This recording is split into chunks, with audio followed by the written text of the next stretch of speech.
창세기 40장 1에서 23절까지 기록된 하나님의 말씀을 낭독하겠습니다. 그 후에 애굽 왕의 술 맡은 자와 떡 굽은 자가 그들의 주인 애굽 왕에게 범죄한지라. 바로가 그 두 관원장 곧 술 맡은 관원장과 떡 굽는 관원장에게 노하여 그들을 친위대장의 집안에 있는 옥에 가두니 곧 요셉이 갇힌 곳이라. 친위대장이 요셉에게 그들을 수종들게 하매 요셉이 그들을 섬겼더라. 그들이 갇힌 지 여러 날이라. 옥에 갇힌 애굽 왕의 술 맡은 자와 떡 굽는 자 두 사람이 하룻밤에 꿈을 꾸니 각기 그 내용이 다르더라. 아침에 요셉이 들어가 보니 그들에게 근심의 빛이 있는지라. 요셉이 그 주인의 집에 자기와 함께 갇힌 바로의 신하들에게 묻되 어찌하여 오늘 당신들의 얼굴에 근심의 빛이 있나이까? 그들이 그에게 이르되 우리가 꿈을 꾸었으나 이를 해석할 자가 없도다. 요셉이 그들에게 이르되 해석은 하나님께 있지 아니하니까? 청하건대 내게 이르소서. 술 맡은 관원장이 그의 꿈을 요셉에게 말하이르되 내가 꿈에 보니 내 앞에 포도나무가 있는데 그 나무에 새 가지가 있고 싹이 나서 꽃이 피고 포도송이가 익었고 내 손에 바로의 잔이 있기로 내가 포도를 짜서 그 즙을 바로의 잔에 짜서 그 잔을 바로의 손에 들였노라. 요셉이 그에게 이르되 그 해석이 이러하니 세 가지는 살이라. 지금부터 사흘 안에 바로가 당신의 머리를 들고 당신의 전직을 회복시키리니 당신이 그 전에 술 맡은 자가 되었을 때 하던 것 같이 바로의 잔을 그의 손에 드리게 되리이다. 당신이 잘 되거든 나를 생각하고 내게 은혜를 베풀어서 내 사정을 바로에게 하려 이 집에서 나를 건져주소서. 나는 히브리 땅에서 끌려온 자여 여기서도 옥에 갇힐 일은 행하지 아니하였나이다. 떡 굽는 관원장이 그 해석이 좋은 것을 보고 요셉에게 이르되 나도 꿈에 보니 흰 떡 세 광주리가 내 머리에 있고 맨 윗광주리에 바로를 위하여 만든 각종 구운 음식이 있는데 새들이 내 머리의 광주리에서 그것을 먹더라. 요셉이 대답하여 이르되 그 해석은 이러하니 새 광주리는 사흘이라. 지금부터 사흘 안에 바로가 당신의 머리를 들고 당신을 나무에 달리니 새들이 당신의 고기를 뜯어먹으리다 하더니 제3일은 바로의 생일이라. 바로가 그의 모든 신하를 위하여 잔치를 베풀 때 술 맡은 관원장과 떡 굽는 관원장에게 그의 신하들 중에 머리를 들게 하니라. 바로의 술 맡은 관원장은 전직을 회복하며 그가 잔을 바로의 손에 받들어 드렸고 떡 굽는 관원장은 매달리니 요셉이 그들에게 해석함과 같이 되었으나 술 맡은 관원장이 요셉을 기억하지 못하고 그를 잊었더라. 아멘.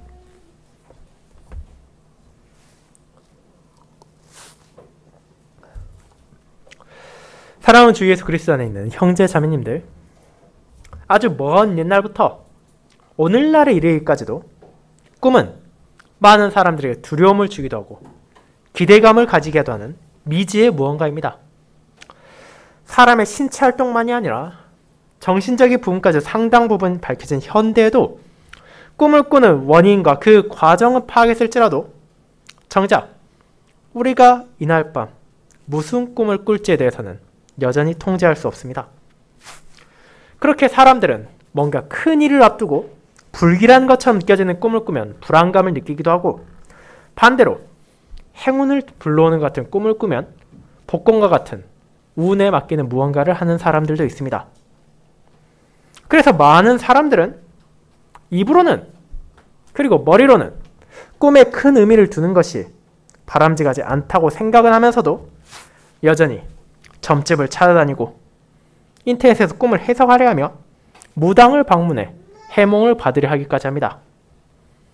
그리고 그런 모습 과거에도 별반 다르지 않았고 오히려 더 강했습니다. 우리는 그런 꿈에 대해 지금보다 훨씬 더 큰 의미를 두고 그 꿈을 파헤치기 위해 노력한 군왕들의 모습을 어렵지 않게 발견할 수 있습니다. 그런데 아무리 뛰어난 학자를 부르고 용한 점쟁이를 부른다고 한들 그들이 참된 의미로 그 꿈이 무엇을 가리키는지 말할 수 있습니까? 그렇지 않습니다. 그저 대부분의 그런 사람들은 의뢰인이 듣고 싶어하는 말을 해줄 뿐이며 실제 그 의미를 온전히 파악할 수 있는 능력은 누구에게도 주어지지 않았기 때문입니다. 그렇게 이 꿈은 여전히 사람에게 허락되지 않은 무언가입니다. 꿈의 내용을 마음대로 다스릴 수 없듯이 그 꿈을 해석하는 것도 불가능합니다. 하지만 그와 같이 혼란으로만 가득해 보이는 꿈이라 하더라도 하나님의 손길에서 벗어나는 것은 아닙니다. 만물을 창조하시고 다스리시는 하나님께서는 심지어 사람의 꿈까지도 다스리심으로 특정한 때, 특정한 인물에게 특정한 꿈을 꾸게 하심으로 자신의 구속 계획을 이루셨다는 것도 우리는 말씀 가운데 보기 때문입니다. 그리고 오늘 본문에서 이제 그와 같은 꿈을 움직이심으로 하나님께서 어떻게 자신의 종 요셉을 인도하신지를 우리는 바라보게 됩니다.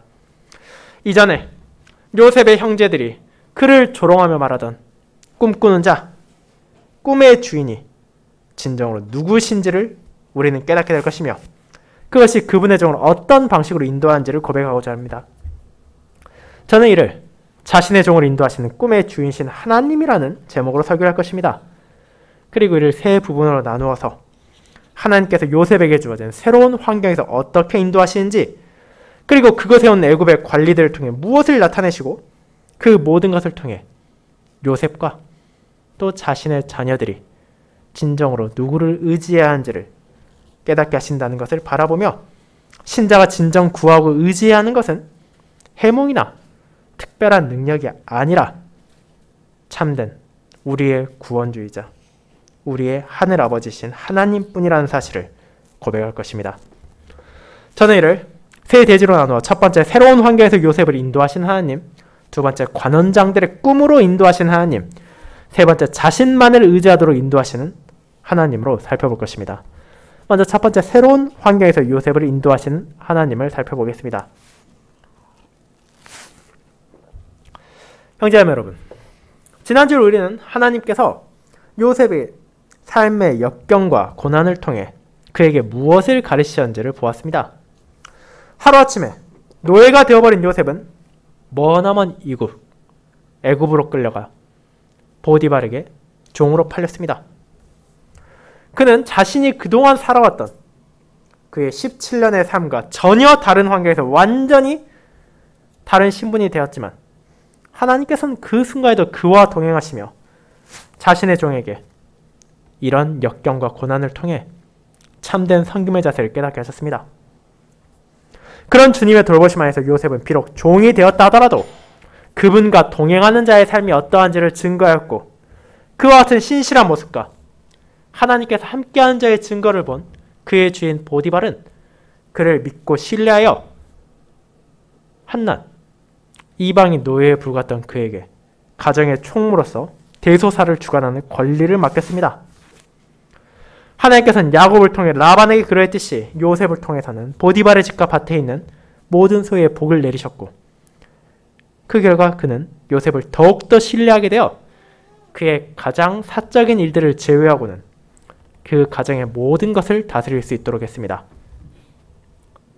하지만 그와 같은 형통함을 마주한 요셉에게 하나님은 유혹 또한 마주하게 하셨습니다. 하나님께서 그에게 주신 준수한 용모와 매력을 정욕의 눈으로 바라본 보디발의 아내가 접근하기 때문입니다. 그녀는 종에 불과한 요셉이 자신의 요구를 거절할 것이라 생각하지 않았고 끊임없이 그를 유혹하고 성적인 관계를 가지려 했습니다.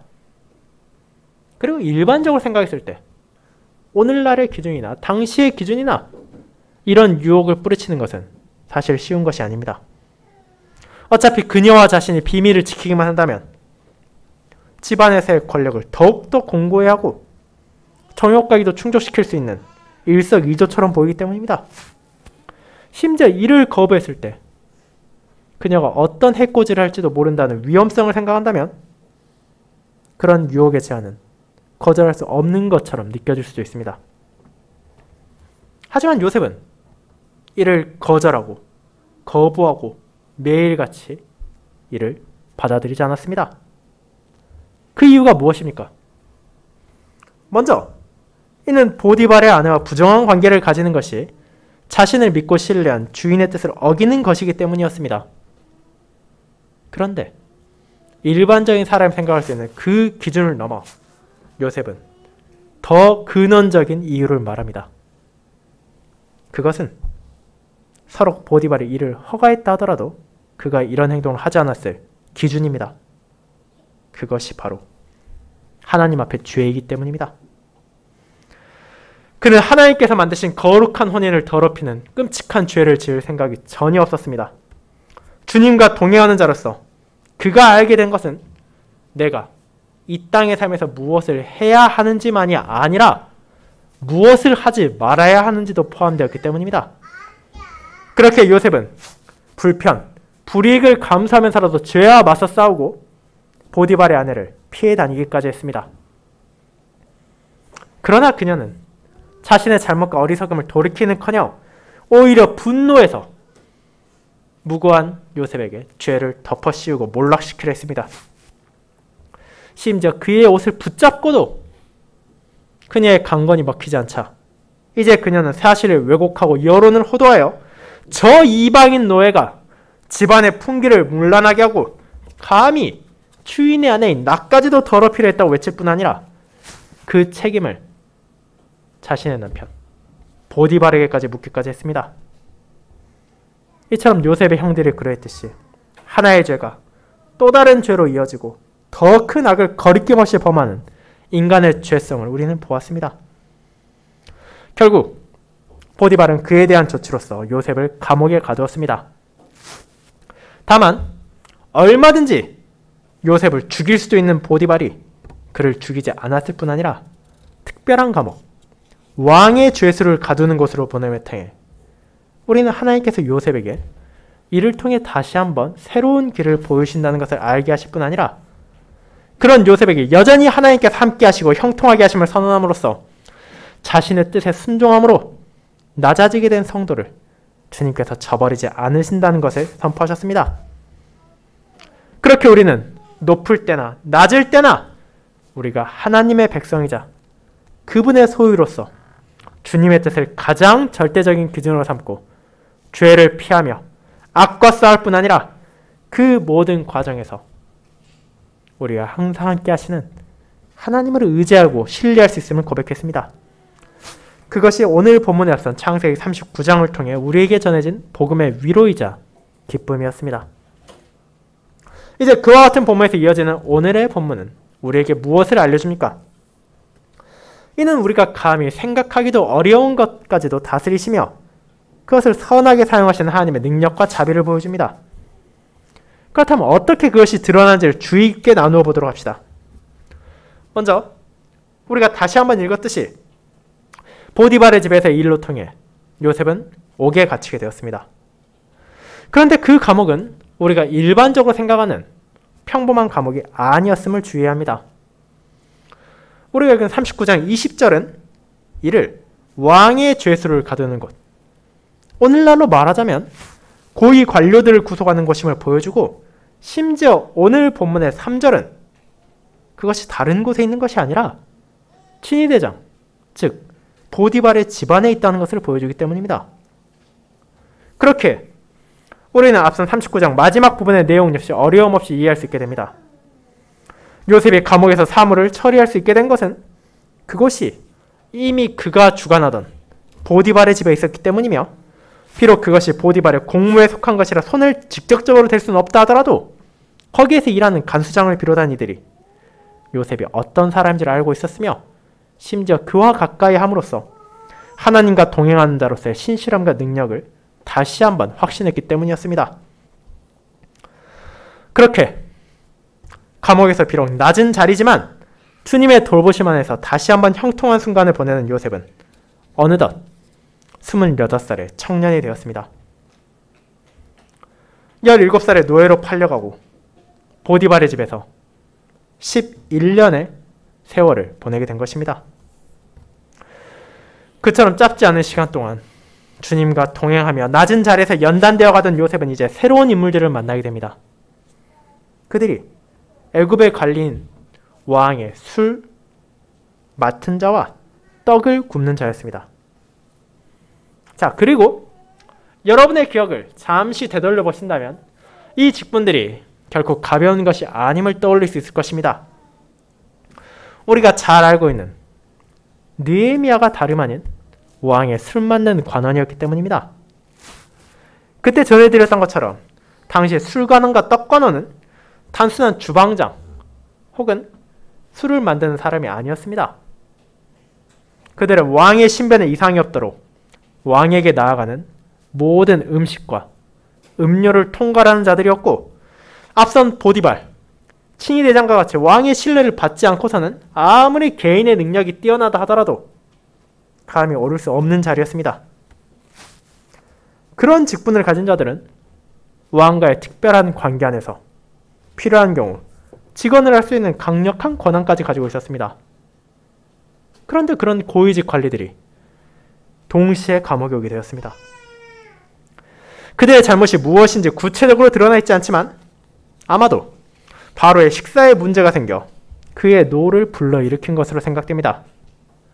그렇게 정확한 원인을 파악하고 그들을 그 죄에 따라 처형하기 전에 유력한 용의자들인 술 맡은 관원장, 떡 굽는 관원장은 감옥에 보내졌습니다.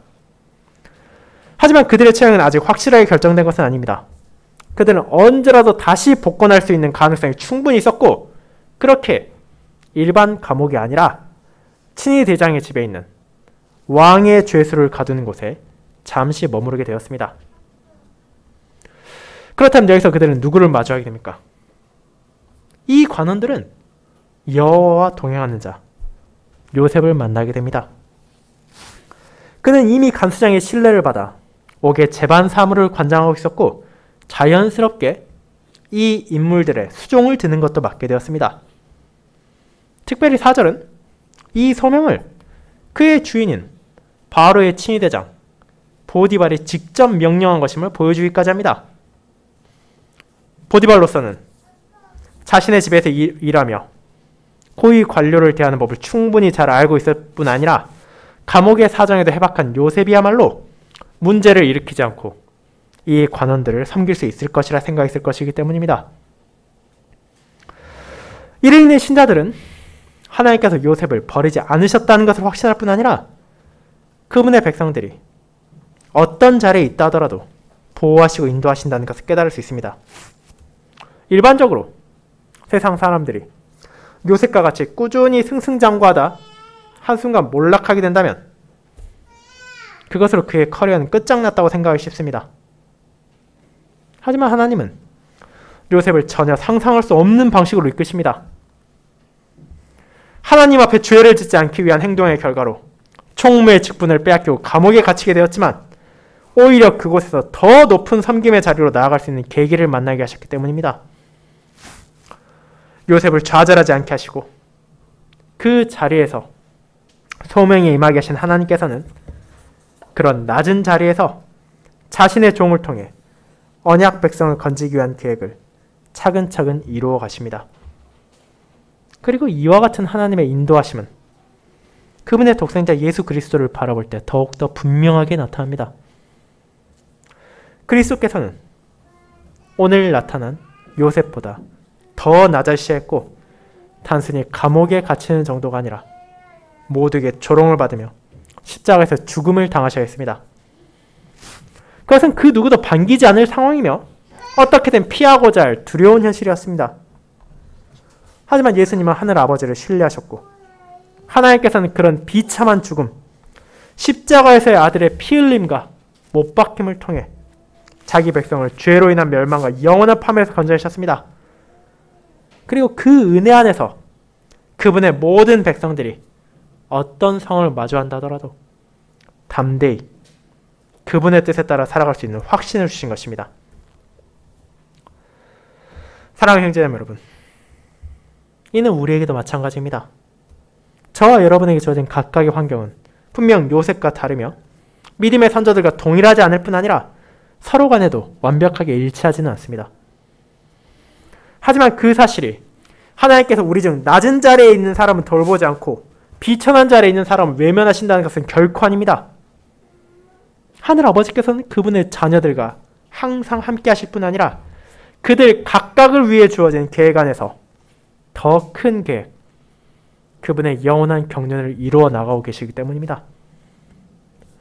그렇게 우리는 낮아질 때도 높아질 때도 변함없이 하나님의 뜻에 따라 살아가며 그분의 인도를 확신해야 합니다.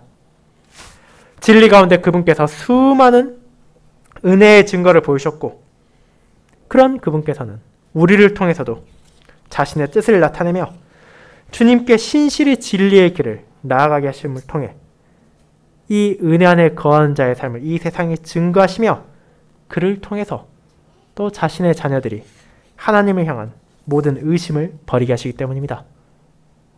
그리고 우리는 이어지는 대제를 통해 우리가 하나님의 능력에 대해 어떤 의심도 가지지 말아야 하는 또 다른 강력한 증거를 보게 됩니다. 그것이 두 번째, 관원장들의 꿈으로 인도하시는 하나님입니다. 성도 여러분, 이와 같은 새로운 배경, 또 새로운 인물, 왕의 감옥에서 나타난 두 관원장들을 통해 하나님께서 어떻게 역사하시는지가 이어서 나타납니다. 이 두 관료는 자신들이 앞으로 어떻게 될지 전전긍긍하던 날, 어느 날 갑자기 꿈을 꾸게 되었습니다. 물론 꿈 그 자체는 당연히 일상적인 것이지만 그들은 서로 간의 대화를 통해서 그것이 뭔가 의미가 있는 것처럼 보일 뿐 아니며 동일한 날, 비록 다르지만 동시에 유사한 꿈을 꾸게 되었다는 것을 깨닫게 되었습니다. 그를 인식했기에 당연히 근심할 수밖에 없었습니다. 왕의 판결이 얼마 남지 않은 시점에서 불안한 상황인데 그런 의미심장한 꿈까지 꾸었으니 얼마나 초조했겠습니까? 그들이 감옥에 갇히지만 않았더라면 이후에 바로 가는 것처럼 애굽의 점술관의 현인들을 불러 도움을 요청하기라도 했을 텐데 감옥 안에서 이 꿈을 해석할 사람을 어떻게 찾겠습니까? 그렇게 그들은 아침까지 잠도 자지 못하고 함께 근심할 뿐 다른 어떤 것도 할 수 없었습니다. 그와 같은 밤의 시간이 지나고 새로운 하루가 시작되었습니다. 그들을 섬기라는 명을 받은 자로서 요셉이 방문했을 때 그는 관원들의 낯빛이 좋지 않다는 것을 발견했습니다. 분명 어제까지만 해도 아무 문제도 없던 사람들이 걱정을 숨기지 못하자 요셉은 그들을 돕기 위해 무엇을 할 수 있는지를 물어보았습니다. 술관원과 떡관원은 그를 향해 우리들이 꿈을 꾸었는데 그 꿈을 도무지 해석할 수가 없어 그렇다고 솔직하게 말했습니다. 그런데 요셉은 이 말에 대해 어떻게 반응합니까? 그저 꿈일 뿐이니 신경 쓰지 말라고 위로합니까? 8절에서 그는 다음과 같이 말합니다. 해석은 하나님께 있지 아니하나이까? 청하건대 내게 이르소서 라고 말입니다. 11년 전의 요셉, 자신의 형들에게 팔리기 전 청년 요셉은 그의 꿈의 의미조차도 바르게 이해할 수 없었습니다. 하지만 이제 그는 놀랍게도 타인의 꿈을 해석하기 자청합니다. 그에게 갑자기 놀라운 능력이 생긴 것입니까? 애굽의 점성과 현인들의 해몽하는 방식을 배우기라도 했습니까? 물론 그런 것은 아닙니다. 요셉은 분명하게 말합니다. 해석은 하나님께 있다고 말입니다. 애굽의 술관원, 애굽의 떡관원으로서는 전혀 알지 못한 이방의 신, 하나님이 그 꿈을 해석해 주실 것이란 말은 그들로서는 쉽게 받아들일 수 있는 것은 아닙니다. 하지만 동시에 옥에 갇힌 그들의 현실에서 어떤 도움도 요청할 수 없기에 반신반의하면서도 관원장들은 요셉을 향해 자신들의 꿈을 말하기 시작합니다. 그 중에서 먼저 나타나는 것은 술 맡은 관원장이었습니다. 여러분이 이후에 읽게 되지만 이 두 관원장의 꿈은 유사한 면도 있지만 큰 차이가 있습니다. 그렇게 조금이라도 더 긍정적인 꿈을 꾼 것처럼 느껴지는 술 맡은 자가 먼저 나서는 것도 자연스러운 반응일 것입니다. 그의 꿈은 3이라는 숫자와 연관이 있습니다. 포도나무에 3가지 가지가 있고 싹과 꽃, 포도송이라는 그 포도나무의 3 부분이 강조됩니다.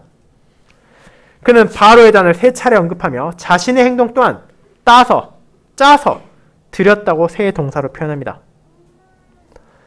물론 이 꿈은 그렇게까지 부정적으로 보이진 않지만 그럼에도 절체절명의 순간에 놓인 술관원의 상황을 생각한다면 그를 여전히 불안하게 만들기엔 충분했습니다. 이제 그를 향해 요셉은 답합니다. 3가지는 사흘을 가리키며 이는 3일 안에 바로가 당신을 불러 원래의 위치로 돌려놓을 것이라는 것입니다. 그는 과거와 같이 바로에게 잔을 바치는 영광을 누리게 될 것이고 그가 잃어버렸다 생각했던 모든 것들을 되찾게 될 것입니다. 그런 답을 준 요셉은 그에게 하나의 호의를 요청합니다. 복채를 요구하거나 강압적으로 대가를 내놓으라는 것이 아니라 그저 모든 일이 잘 풀리면 바로에게 나의 사정을 말해달라는 것입니다. 무조건 풀어달라는 것도 아니고 큰 재물을 주라는 것도 아닌 바로의 기분이 좋다면 얼마든지 한마디 말 정도는 할 수 있는 위치가 술관원임을 감안할 때 이는 크게 어려운 부탁은 아니었습니다.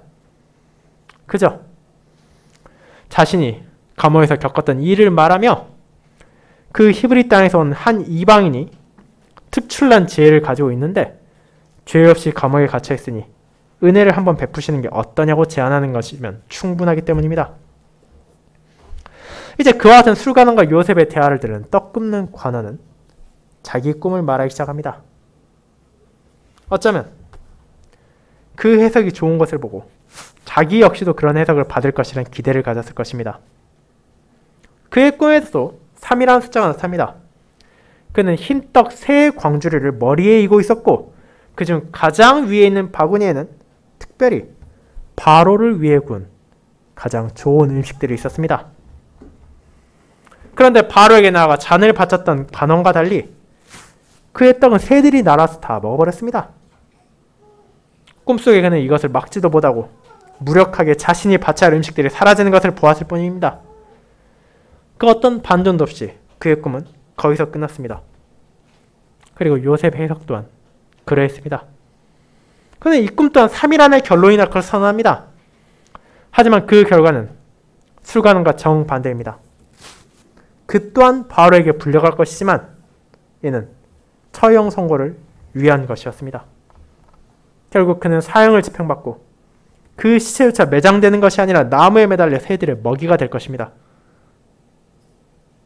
사랑하는 성도 여러분, 우리는 이제 이런 요셉의 꿈의 해석이 실제로 맞아떨어진다는 것을 이어지는 본문에서 보게 됩니다. 그리고 그는 41장에서 바로의 꿈까지 해석합니다. 하지만 그것을 바라보기에 앞서 한 가지 주의해야 될 점이 있습니다. 하나님께서 이 본문들을 통해 우리에게 도대체 무엇을 가르치시고자 하는지를 놓쳐서는 안 된다는 것입니다. 그분께서 이 본문들을 잘 보고 신자들이 해몽하는 자가 되어 남들의 꿈을 풀어주고 다니길 원하십니까? 물론 우리는 성경에서 꿈을 풀이하는 믿음의 선조들을 종종 발견할 수 있습니다. 하지만 하나님께서는 이제 더 이상 사람의 꿈을 통해 무언가를 계시하지 않으신다는 사실을 잊지 말아야 합니다. 우리의 구원을 위한 계시는 말씀 안에서 충분히 주어졌고 완결되었습니다. 우리는 거기에서 무언가를 더할 필요도 없고 무언가를 뺄 필요도 없습니다. 그렇게 누군가가 내가 꿈에서 무엇을 보았으니 그대로 해야 한다고 주장하는 것은 어리석은 것이며 내가 그 꿈을 해석할 수 있다고 당당히 나서는 것 또한 잘못된 것입니다. 시편 73편에서 아삽이 전하는 것처럼 꿈은 깨고 난 후에 붙잡을 필요가 없는 것입니다. 그것에 집착하는 것도 그것에 의지하는 것도 신자에게 합당한 자세가 아닙니다. 그렇다면 이 본문을 통해 우리는 무엇을 깨닫게 됩니까? 이는 하나님의 전능하심이며 그분의 다스림에 한계가 없다는 것입니다. 지금 요셉이 마주하고 있는 모든 상황을 우연으로 치부할 수 없습니다. 그를 감옥으로 보내시고 그 안에도 함께 하시며 연단시키신 하나님께서는 사람이 감히 상상도 할 수 없는 방법, 누군가의 꿈을 다스리고 그것을 해석하게 함으로써 그 종을 인도하는 능력을 지니셨기 때문입니다. 그분께서는 적절한 시기 요셉을 바로에게 나아가도록 하기 위하여 2명의 관원을 그곳에 보내셨을 뿐 아니라 그들이 동일한 날 꿈을 꾸게 하심으로 그분의 손길에서 벗어날 수 있는 것이 존재하지 않음을 드러내셨습니다. 그리고 이제 그분께서는 요셉의 입에 전할 말을 담아주셔서 그들의 꿈을 온전하게 해석하고 그 꿈을 해석할 수 있는 하나님의 능력이 얼마나 놀라운 것인지를 깨닫게 하셨습니다. 그를 통해 과거 요셉의 형들이 요셉을 조롱하며 했던 말, 꿈의 주인이 진정 누구인지를 나타내신 것입니다. 이처럼 믿음의 선조들 행적을 다스리심으로 구속자를 예비하셨고 그분 하에서 하나님의 선한 인도가 증거되었기에 신자는 이제 하나님의 능력에 대한 모든 의심을 버리고 그분께서 만물을 다스리심을 확신하며 그분의 뜻에 순종하며 찬양과 감사를 이어갈 수 있습니다. 왜냐하면 요셉과 함께 하신 하나님, 그를 돌보고 그를 인도하신 하나님께서 지금 이 순간에도 저와 여러분과 함께 하시며 우리의 발걸음을 다스리고 계시기 때문입니다. 그리고 그런 은혜를 베푸신 하나님께서는 자신의 자녀들이 이 세상의 무언가가 아니라 오직 그분만을 의지하도록 우리를 인도하십니다. 그것이 우리가 살펴볼 세 번째 대지입니다. 여러분, 이제 그와 같은 꿈에 대한 해석이 끝나고 두 관원장은 한편에서는 기대, 한편에서는 불안이 섞인 초조한 마음으로 하루하루를 보냈을 것입니다. 그리고 마침내 요셉이 말한 하나님께서 전하신 3일째가 되는 날이 찾아왔습니다. 그 날은 바로의 생일이었습니다. 오늘날에도 국경일에 국가적인 기념을 하고 때때로 죄인을 사면하기도 했던 것처럼 애굽 왕들은 그의 생일을 기념하여 모든 신하를 불러 잔치를 열었고 그 잔치 중에 이 두 관원장을 불렀습니다. 이제 그 자리에 있던 모든 신하들이 어떤 일이 일어날지를 기대하며 바라볼 때 바로는 그들을 향한 결정을 선포합니다. 한 명에게는 무죄 방면과 복권을, 다른 한 명에게는 사형이 언도된 것입니다.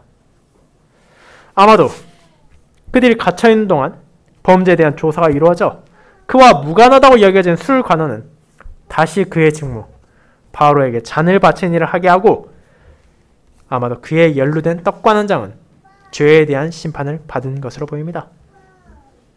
그렇게 요셉이 전한 대로 한 명은 바로의 은혜를 받고 한 명은 바로의 진노를 받았습니다.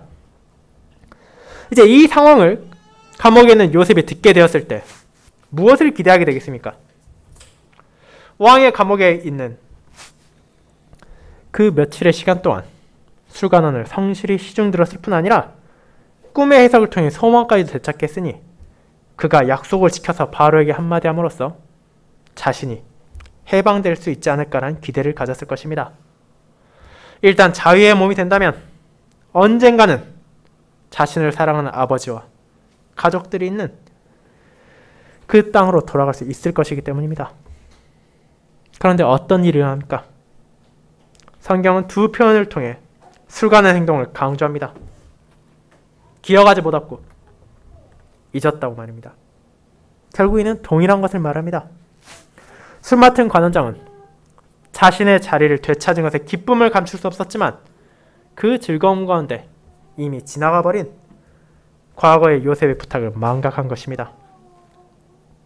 요셉이 하루 이틀 그의 연락을 기다렸지만 그가 간절히 바란 소식은 찾아오지 않았습니다. 그리고 이는 우리 본문에서 이어지는 바로 다음 절 41장 1절에 나타나듯 만 2년이 지날 때까지 마찬가지였습니다. 그의 나이가 이제 30세가 되어서야 요셉은 또 다른 전환점을 맞이하게 됩니다. 결국 그는 어느 시점에서 자신이 술관원을 의지한 것이 헛되었다는 것을 깨달았을 것이며 그가 전적으로 의지할 존재는 결국 나와 동행하시는 한 분, 하나님뿐이라는 것을 마음에 새겼을 것입니다. 그를 높이시기 전 하나님께서는 이와 같은 인간의 부족함과 어리석음을 경험하게 하심으로 이 땅에서 살아가는 동안 자신의 백성들이 오직 그분만을 의지하며 그분께로 피하고 그분의 뜻에만 순종해야 한다는 것을 깨닫게 하셨습니다. 그리고 이 진리를 요셉은 알게 되었습니다. 그리고 이를 깨닫는 것은 그가 지금까지 경험한 수많은 사람들과의 만남이 어땠는지를 생각하면 당연한 것일지도 모릅니다. 오늘 본문에 나오는 감옥을 표현하는 단어 가운데 하나는 그의 형들이 요셉을 집어던졌던 구덩이와 동일한 것입니다. 즉, 요셉이 30살이 되기까지 다음과 같은 역경을 통해 전환점을 경험한 것입니다. 17살에 그의 형들의 질투와 시기로 인해 구덩이에 던져져 노예로 팔렸고 그 이후 보디발의 집에서 총무로 형통함을 누리고 있었으나 주인의 아내와 정욕과 분노로 인해 감옥에 갇히게 되었고 그곳에서 술관원을 만나 구명을 기대했지만 그 믿음은 배신당하고 2년의 시간을 또 감옥에서 보내야만 했습니다. 그의 인생의 거의 절반에 가까운 시기가 가족과 지인들의 배반과 공격으로 인해 낮아지고 비천해져야 했습니다. 그런 그가 어떻게 더 이상 사람을 의지하고 사람에게 무언가를 기대할 수 있겠습니까? 그는 이제 하나님만이 나의 구원주시며 그분만이 나를 돌보시고 나를 인도하신다는 것을 깨닫게 되었고 그 진리에서 높아진 이후에도 하나님의 뜻에 따라 나라는 개인의 이득이 아니라 그분의 계획 안에서 신실히 언약 백성들을 보존하는 역할을 맡게 되었습니다. 사랑하는 여러분, 그렇게 이 본문은 저와 여러분에게도 하나님의 놀라운 섭리와 능력 안에서 우리가 그분만을 믿고 그분만을 의지한다는 것을 알려줍니다.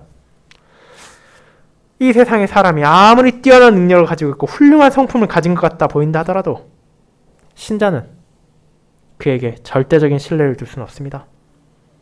왜냐하면 그들 역시 저와 여러분과 마찬가지로 연약하고 부족하기 때문입니다. 때로는 자의적으로, 때로는 무의식적으로 그들은 우리를 실망시키고 우리를 배반할 수 있습니다. 그렇지만 우리의 하나님께서는 그런 부족한 존재들과는 다르십니다. 그분은 우리와 항상 함께 하실 뿐 아니라 우리를 선하게 인도하신다는 것을 약속하셨습니다. 우리의 괴로움의 순간에 피난처가 되어주시고 우리의 눈물의 순간에 눈물을 닦아주시며 우리를 위로하시고 격려하십니다. 그렇게 오직 그분만을 믿고 의지하는 삶을 살아가는 신자들을 하나님은 결코 저버리지 않으십니다. 그 진리가 우리를 위해 죽으신 그리스도 안에서 확증되었습니다.